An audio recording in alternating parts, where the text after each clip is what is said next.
Next item on the agenda is the Arlington Nursing Department update. Yes. Dr. Bodie. Yes. Let me invite Sue Franke, who is our Director of Nursing for the district, and to join us. Thank you for being here. Oh, you're welcome. Just left a room full of grad students. Sue has many hats.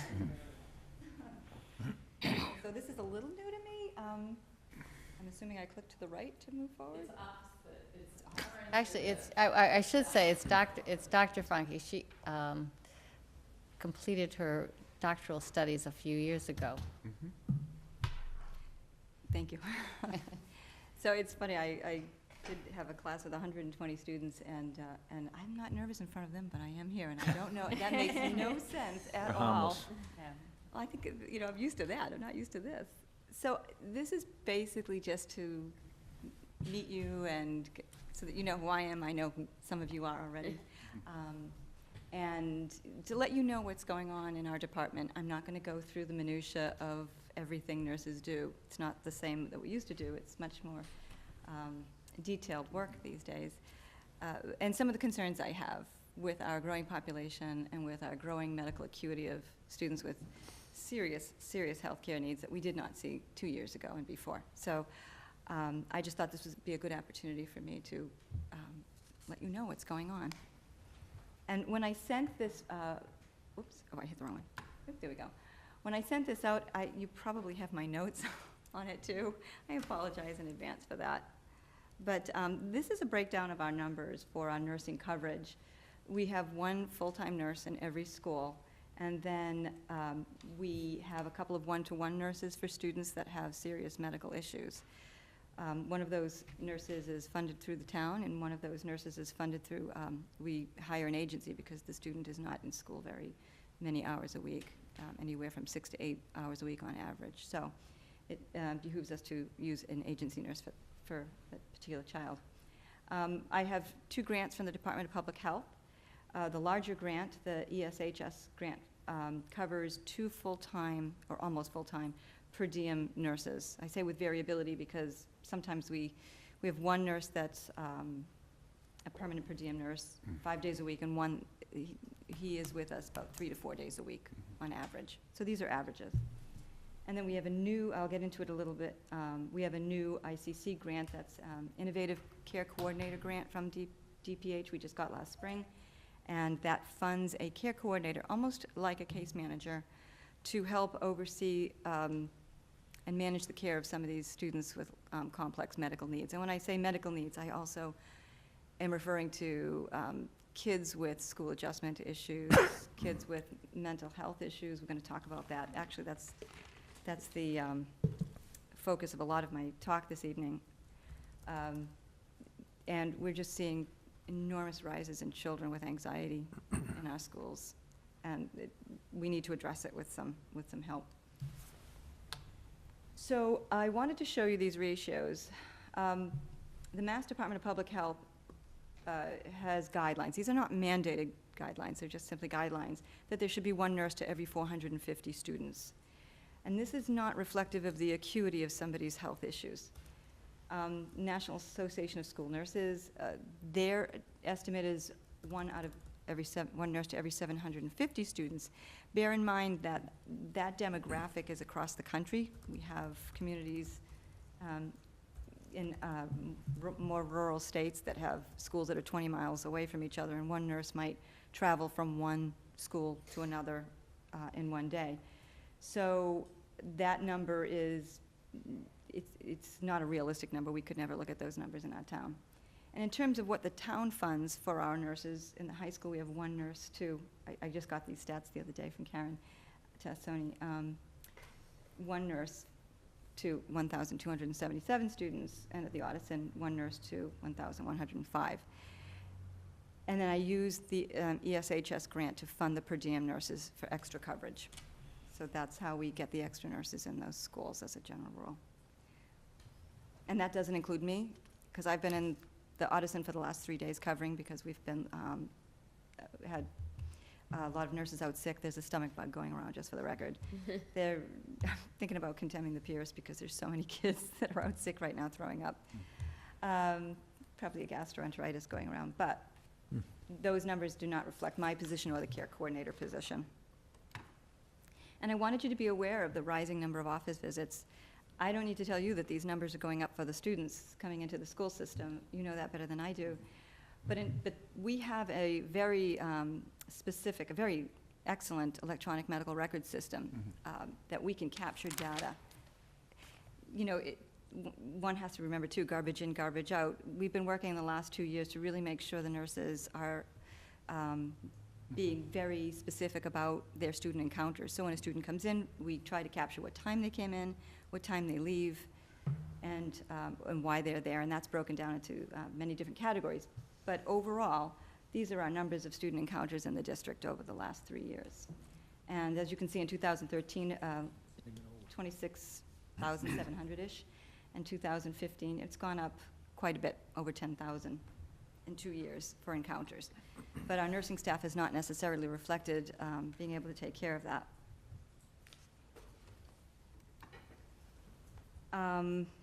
This is just the same information on a graph.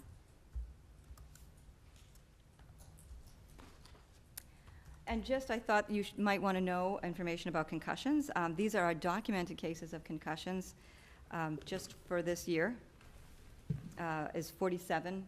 Now, one can argue that kids are getting diagnosed with concussions more. We have far more rigorous screening tools. We don't diagnose them here. They get diagnosed at, by a physician or a nurse practitioner, or a PA. But these numbers are rising, and these are students that require a lot of care because they come into the office every day with symptoms related to their concussion and how we're going to manage that. And actually, we can take these numbers and break them down even further to tell you how much time they're spending in our offices. And these are reportable medical conditions to the state. We have approximately 185 kids with asthma or asthma-like illnesses, such as reactive airway disease. Life-threatening allergies, 213 in our district. Mhm. I didn't know one when I was growing up. I didn't know anybody with a peanut allergy or a tree nut allergy, but these numbers are just continually growing. And we actually have 9 students with diabetes in the town. Interestingly, a large cohort of these students are in the Thompson district. Mhm. I would love an epidemiological study on that, quite honestly. So these are projections for resource utilization. We know the population's increasing. We know that health acuity is increasing. Like I said, we have students coming into our offices that we never would have seen 25 years ago, because sadly, these students might not have survived some of the medical conditions or syndromes that they have. And we have to take care of them, and we have to keep them safe. And that's my biggest fear in the future, is how are we going to keep these kids safe? You know, I think about it being like a firefighter. In some ways, nurses are like firefighters. We have to constantly put out emergencies. If there were one little campfire, I could probably say that any of our nurses could handle that. But with the growing population, one could use an analogy of more and more campfires having to put out until we get a forest fire. And I would hate to see that happen. We are a community that is surrounded by some amazing hospitals, and so a lot of kids move into the district because they have the health care around this area as well.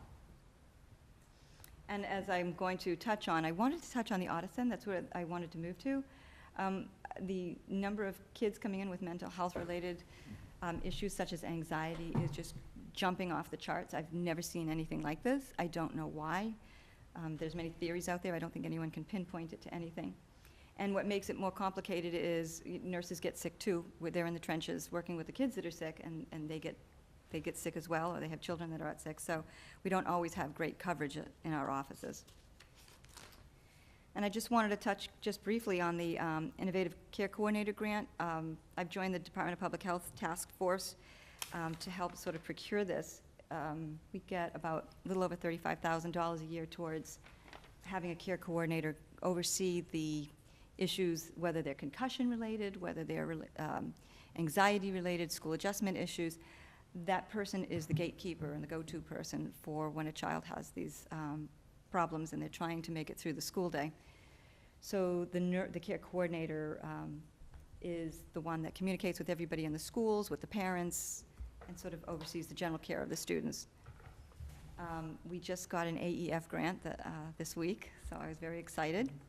To also allow half a day a week for the care coordinator, and I think we can stretch it to a day a week, to go into the elementary schools. It's 1 year.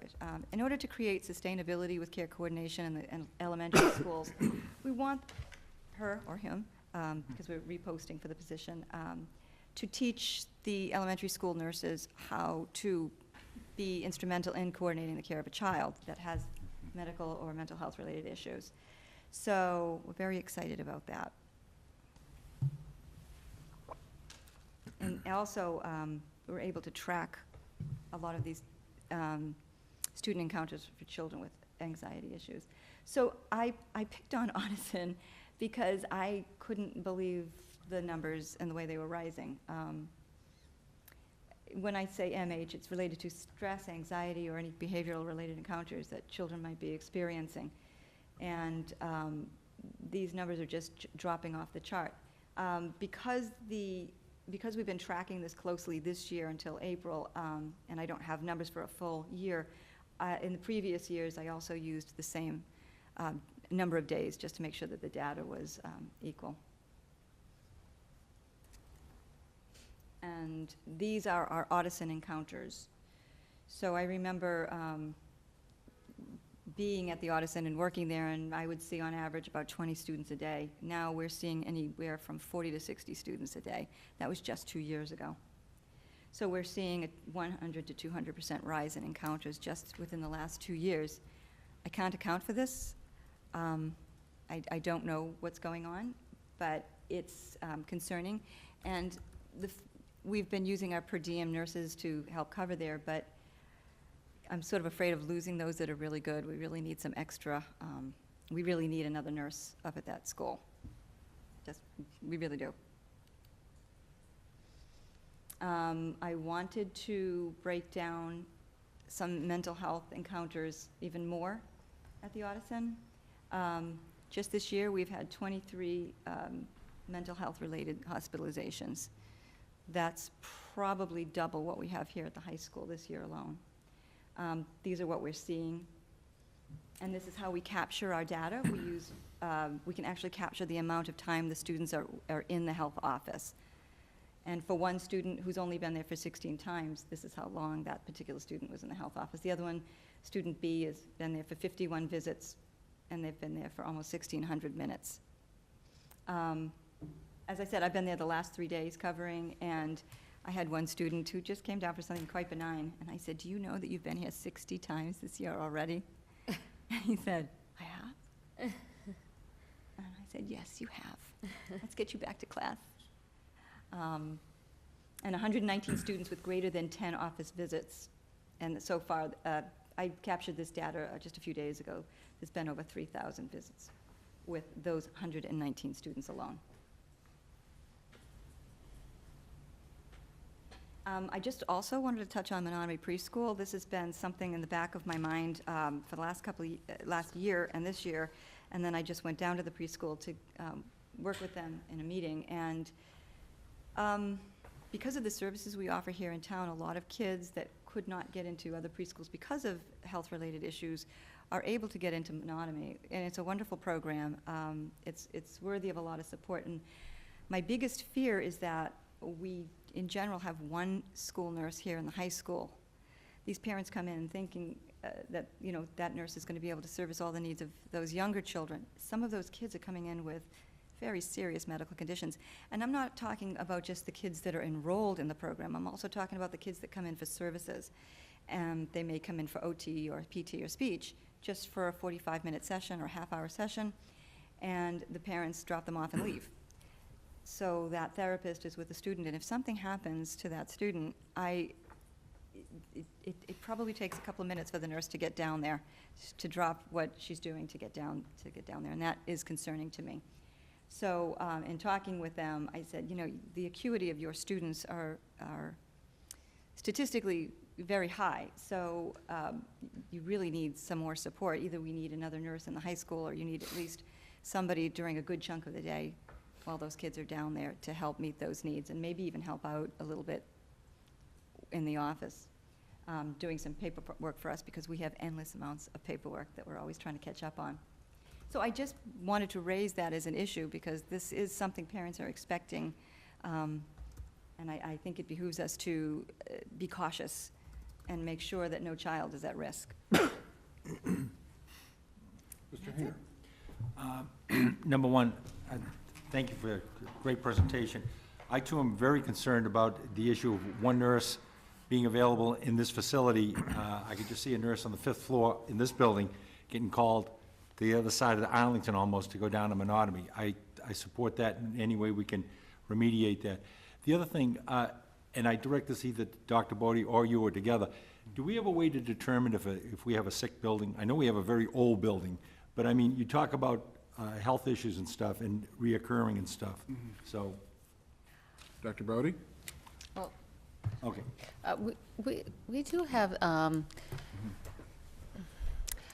are you looking at it in terms of the kind of testing that we do, or the? No, I mean, you mentioned about a school having quite a few illnesses and stuff like that. I mean, as a teacher, I can remember all of a sudden, and it was determined that the building itself had issues.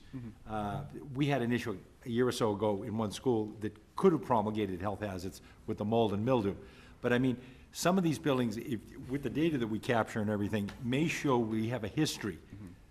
And that it is not just the sickness that we share among ourselves, but the buildings themselves may be supporting it, and we may be able to remediate that with the building and stuff. Just like the building in Boston a few Yes, years back. yes. Interesting question. We had an interesting situation at the beginning of the year that I was called in to help with. We had a student, we have a lot of students with asthma, and that particular student was in the health office constantly.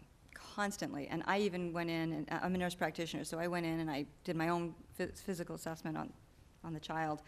And I said, you know, something, I don't know, something isn't really right here. So kept sending the child off to specialists, asthma specialists, et cetera. And one of the concerns was maybe let's look at when she comes down, what classroom she's in, what part of the building she's in. This was, as I said, an Audison student. And we couldn't, in the end, the student wasn't as bad off as we thought. But it was an interesting experiment because we did look at, okay, she's in this particular section of the building or this particular room of the building during these hours. I worked with Kristen Keneally on this. She did a lot of the work. And we were able to track, and there was no correlation between her symptoms or when she came down for symptoms. It seemed to be mostly during math. So I thought maybe it was the math class. Could be related, but not a health relation. Always during math. I don't know how many kids I lose. I thought that Algebraitis. too, but one cannot assume anything, so. I understand. So in as far as specific testing, I'm not aware of anything that we do, but I do know that there are some agencies that do I that. realize that. I'm not looking for us to go out and spend an exorbitant amount. I didn't know if, I think what you've done, you're looking at to see if there's anything anecdotal. Yes. At that point, if it was coming from one section of the building, then you go to Dr. Bodie and stuff and say, maybe we need to look at the Right. building. No, that answers my question. Mr. Pierce? Thank you. Is there a difference between the elementary and secondary student population? And I have a question right after that. In terms of workload, in terms of what types of more typical presentations they see? Encounters, student encounters, Yeah. what they're coming to the health office for? Yeah. We can capture that data. It's interesting, I'll be honest with you. The anxiety-related issues or somatic issues, we see more at the middle school. Those numbers are jumping off the charts. They've always existed at the high school. I think we're definitely seeing more, but not, when I looked at that data, it wasn't substantially more, to be honest with you. Maybe a 5% bump up. Unlike Audison, that's a huge percent bump up. In the elementary schools, it's funny, we can capture the specifics. And we can capture them by day of the week, and we can capture them by time of the year, by month. So if you look at injuries, they're higher in the warm weather in the elementary schools because they're out at recess. And March is one of the toughest months that we have for some reason. The numbers might be higher because March generally doesn't have any holidays. The kids, it's a longer month. There's no vacations. So I don't know that data is completely accurate if you take into account that there's no days off. But yeah, we can break it all down, and we have. I have to do a monthly report that I send into the state, and then we send in tons of reports to the state, to DPH. I don't break down the elementary schools versus the other schools for that particular report, but I do look at it on a month-to-month basis, and I look at the encounters every day. I'll tell you, the electronic medical records make it very easy to figure out what's going on quite often. Right. And on that follow-up, with regard to the anxiety, we've been hearing this as a school committee yearly. Not quite in the dramatic disposition you put it on the slide, but you know, what strikes me is interesting is that, I mean, you said it a couple times in your talk, is we cannot pinpoint the reasons. Yeah. And I mean, I would imagine that as a nurse, one takes a history, you know, when did this start? What is this coming on as, or when do you feel this? And is it home related? Is it school related? Is it a mixture of both? I guess my question is really, when are we going to figure out the root causes of the anxiety and target them? If we report by breakdown to the state, you know, why can't the state note these dramatic increases and help Arlington do something about it? Why can't? Well, this is across the board. Arlington's not the only. Alone in this, this right. This is everywhere, and. But we're talking about here tonight, so. Right. And DPH is funding studies to do this. As a matter of fact, the ICC grant that we have is a pilot. It's a pilot grant to see if we can figure out what's going on and capture it. This is a huge issue. Even in Boston, there's anxiety clinics now for students. This didn't exist 10 years ago. We have more and more therapists moving into the area to sort of meet the needs of students, because before we didn't have enough. I mean, AYCC was one of the few games in town. So I wish I could, if I could answer that, I'd make a lot of money. Honestly, I wish I could answer that. I don't know. I think what makes me more concerned is not just kids coming down because they're anxious or nervous or upset. I had, you know, one student came down yesterday because her friend was being mean and she had a big test coming up. That doesn't concern me. We can take care of that. What concerns me is the cutting. It's the suicidal ideation that we're seeing in young people. When I was in one of the elementary schools a few years ago, I had 3 students with eating disorders, and 2 of them were kindergartners. I've never seen that in my medical practice. I mean, I work in college health, but and I see it all the time, but I didn't even, I was speechless when I saw that. I really was. You know, and on medications for it. This is what we have in our schools. Mr. Thielman? So we've seen an increase of 10,000 visits to the nursing offices over the past 3 years. Has our nurse staffing stayed the same over the past 3 years or increased? So are there more nurses to go to or fewer nurses to go? We have almost 2 more nurses to go to because of the ESHS grant, the permanent per diem positions. But those are, you know, they're not permanent.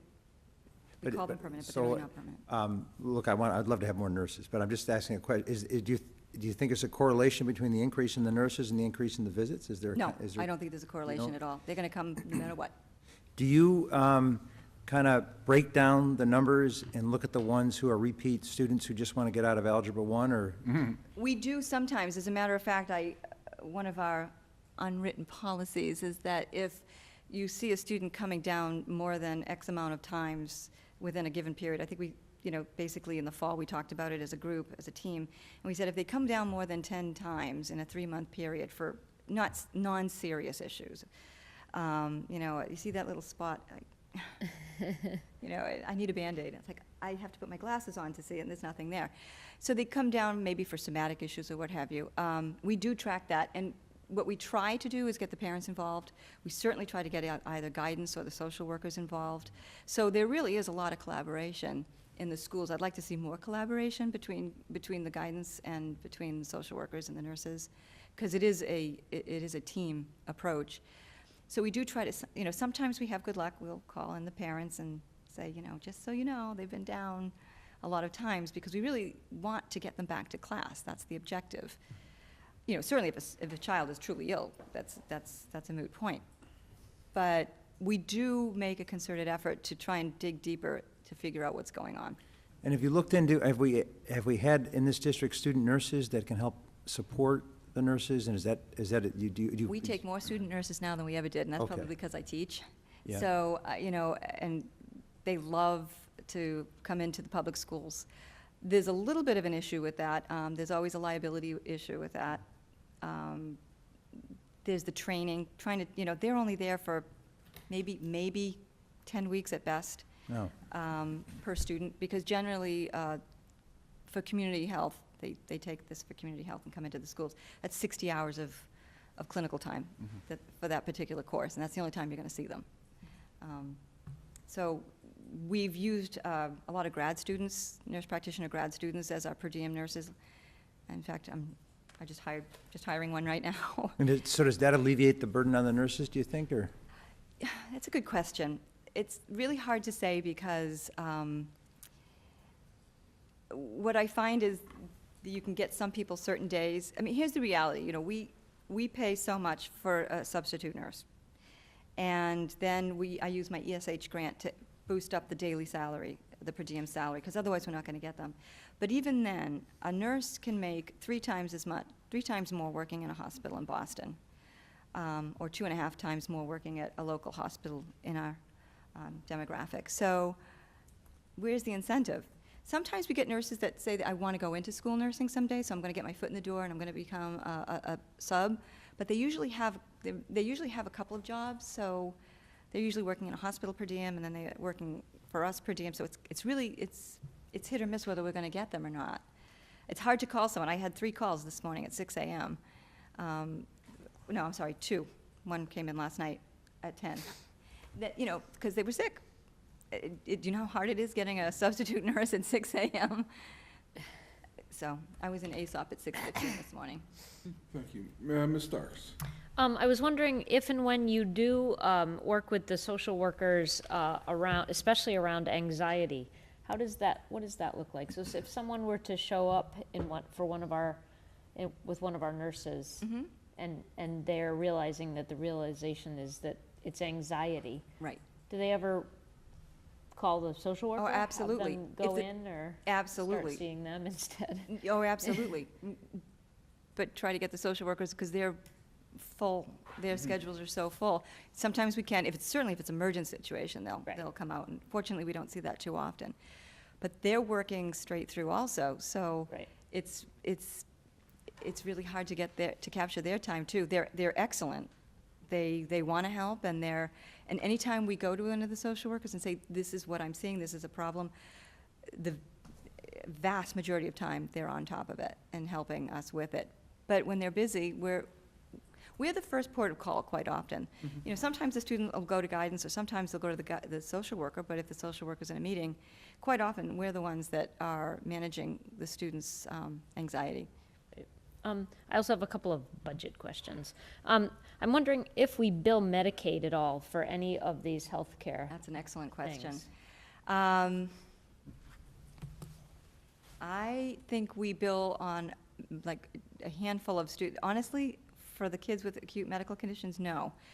And I was just made aware that in January that we might be able to start billing Medicaid, which would be fabulous.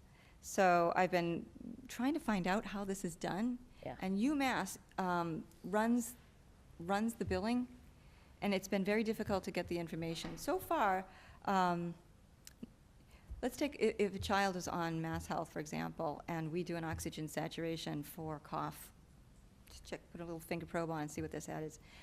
We could bill for that. We can't, we're not billing for it now, and I don't know how to make that work, to be honest with you. I don't know how that works. But from what I was told recently is that that's what we're going to be able to do. We do have a decent amount of students on Mass Health in our town. Okay, because I know that one of the big legislative priorities for MASC, which is our, organization, Mass Association of School Committees, is 2 of their big ones are retention of Medicaid-covered services, so I wondered what coverage, what services there are that we can use, and also they wanted more coverage for medically insured services in schools. And so I also was just trying to see, I mean, it really sounds like, given the extensive growth in people who are coming to see you and the, seriousness of what we're seeing in our schools. Right. That we should be able to somehow get some reimbursement through insurance Well, for some of the care that we're It's an offering. excellent point, and I think that's the future. Honestly, I really do. I think that's where healthcare is going.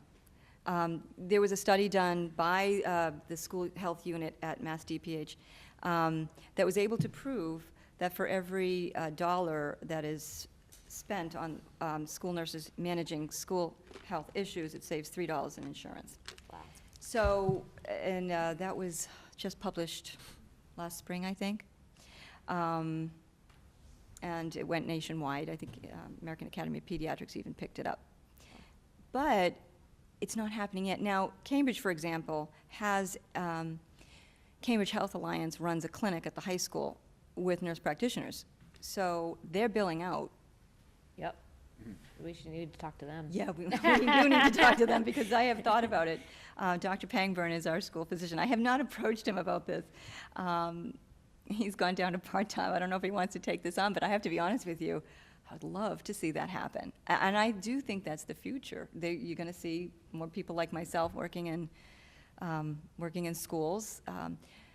There are nurse practitioners also working in a couple of Catholic schools, and one in Lawrence, and I want to say Brockton, but they're not allowed to prescribe, and they don't send out diagnostic tests. So all they're doing really is assessing students, very intense assessments, but unfortunately, they can't practice within the full scope of their practice. But I'd love to see that happen someday. I have to be honest with you. I think that would be phenomenal. But who would run that? Trying to get a clinic started is, it's an incredible amount of work. But if you had a hospital-based program that Right. wanted to do all of that, Yeah. and you were part of that program, Yeah. should I even be suggesting this? Given our strong, we have obviously very strong ties to Mount Auburn here We do, in Arlington, so, we do. I spent many a year working there. yeah. Dr. Allison Ampe. Oh, wait. Okay. Cambridge, the school nurses aren't part of the school budget. They Right. belong to the Health Alliance in Yeah. Cambridge, so they're paid in a completely different way. Yeah, they as are. their crossing guards are part of their police department. So Right. they're not in the school budget at all. So Right. all that stuff, and so they're billing through their hospital organization. Exactly, exactly. And there's a few towns and cities that do that. Dr. Allison Ampe. First, I want to say thank you because this is really helpful information. I wish we had had it before we were working on the budget, and I hope that next year we'll get an update and a little bit earlier in the budget cycle. I think the numbers are really helpful to speak to FinCom and others where we need to advocate for additional funds to populate these positions that we need. I'm kind of getting back to what's already been asked, just wondering about the increased visits at the Audison, wondering what kind of data analysis you've done trying to figure out why this is happening? I haven't done any data analysis to find out why this is happening. I don't know. We had a care coordinator was here at the high school doing an excellent job. And one of the things that, and she stepped down from her position, one of the things, though, that she said, and I have to agree with her 100%, is that we would get more bang for our buck at the middle school level because we need to start intervening at a younger age. If these kids are starting to get anxious in the elementary schools and at the middle school level, that's the time that we need interventions. Because by the time they get to the high school, these behaviors are deep. So as to why, I don't know. Why are we seeing, you're asking specifically why we're seeing increase in anxiety? And No, I'm more wondering, we're seeing an increase in visits. Yeah. And then is it all anxiety? What are the different, Oh, I see you what you're, okay. what are the different causes? And then you roll back from that and, why is that Yeah, happening? I could probably break that down. I haven't, to be honest with you, but I could. No, I just think it'd be helpful to be thinking about what's the next, the next step is then why is that happening? Right, right. And seeing, okay. And then the other thing is just, do you know if other towns are doing electronic tracking as you are? We all the towns around us use similar systems. I don't know that anybody's breaking it down like I am. And we do break it down for the state, but not like this. I mean, I have to go in there and look at different line items, and I generate reports and then look. It takes a long time. I don't know that anyone's breaking it down like this. I was trying to figure out how easy it would be to put together a big picture of what's going on in the state, and it sounds like it's more difficult, so thank you. Well, I think you could, I'll be honest with you, the state does capture monthly reports, and then they put out a report. I send monthly ones, and then I send a big report out at the end of the year. And then they do publish that information, so I don't think that would be difficult to get. I think we could look at that but can we, we would have to, I think a better analysis would be to look at districts that are similar to ours and see if the numbers are similar. Because there are some districts within the grant that have to produce these reports that have half the students, and then there's Springfield, and there's Boston, and they're all part of this. And I work closely with them too, so I can't compare our numbers to theirs. It would be very difficult. I'd rather find another town that's similar in demographics. Thank you. Thank you. Dr. Seuss. Yes, I was wondering about what you think of our social and emotional programs at the Addison. So I'm thinking specifically of the Science of Suicide program in the 7th grade and of the advisory program, and how that interacts with the nurse's office, and sort of, is there communication? That's another really good question. I'm trying to think of a good analogy. I think sometimes when the students have that ability to learn about something in advisory that and talk about something that's concerning, and then they know that they're given the opportunity to say, if you have this problem ever again, you can speak to an adult, and quite often they come to see us, which is a privilege because they trust us. So I think that the advisory is an excellent program, to be honest with you, because it's they're working in smaller groups, and they're more open and honest, and then they do these kids talk to each other, and they know where they can go. Do I know that that's conclusively effective? I couldn't say. Right. Mr. Hayner, very quickly. Very quick, the data collecting, is that done, do you send it to DESE or to the State Health Department? I send it to DPH. DPH, and is that a public website that anyone can go on to look at the data, or does we? No, it's all done electronically through an Excel worksheet, and then it goes off to the state, but they probably publish it. There's probably a public forum that we could access. And who is it again? It's Mass Department of Public Health, School Health Unit. Thank you very much. Thank you.